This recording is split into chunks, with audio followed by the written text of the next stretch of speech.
There's a certain kind of person who learned very early that the adults in the room were mostly figuring it out as they went. Nobody was sitting you down to explain things. You were around, you were fed, you were fine, and that was largely considered enough. So you figured things out yourself, quietly, without making it a big deal. And somewhere along the way, that became just who you are. You developed a finely tuned radar for authenticity, and an equally sharp intolerance for anything that feels like theater.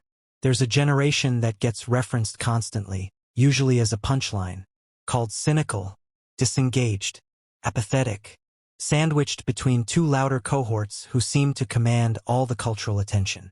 Too young to be the idealists, too old to be the digital natives. But cynicism is rarely just a personality trait.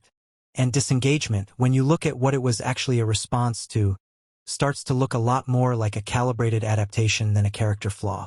There's more going on here than the cultural shorthand suggests. There always was.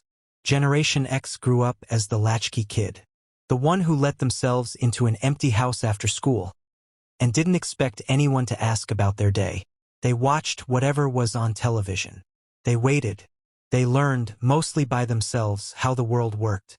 Psychologists note that children left to self-regulate, without much adult scaffolding, develop what researchers call a highly autonomous internal working model. They learn not to expect rescue. They learn to trust their own judgment, because that judgment was often the only reliable thing in the room.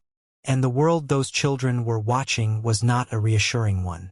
The Cold War, economic instability, divorce rates climbing, Institutions visibly cracking. early exposure to chronic low-level uncertainty tends to produce nervous systems that are more vigilant, more pattern-recognizing, more resistant to taking things at face value. The brain adapts to the environment it's given.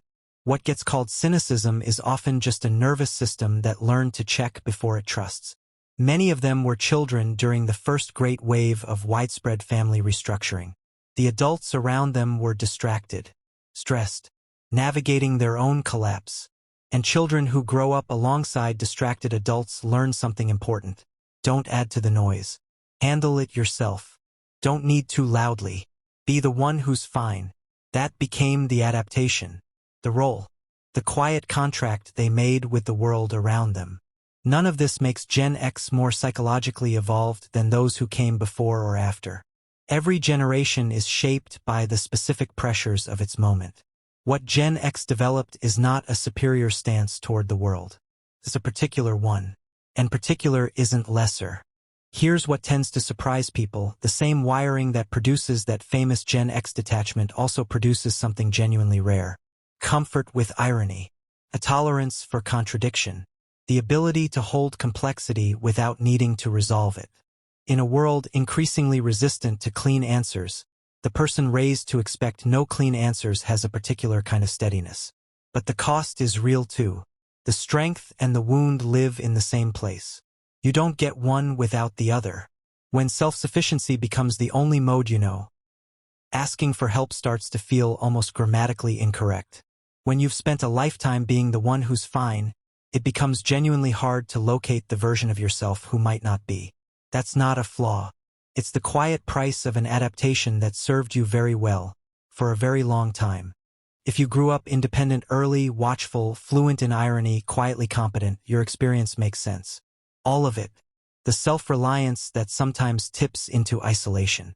The trust that takes longer to extend.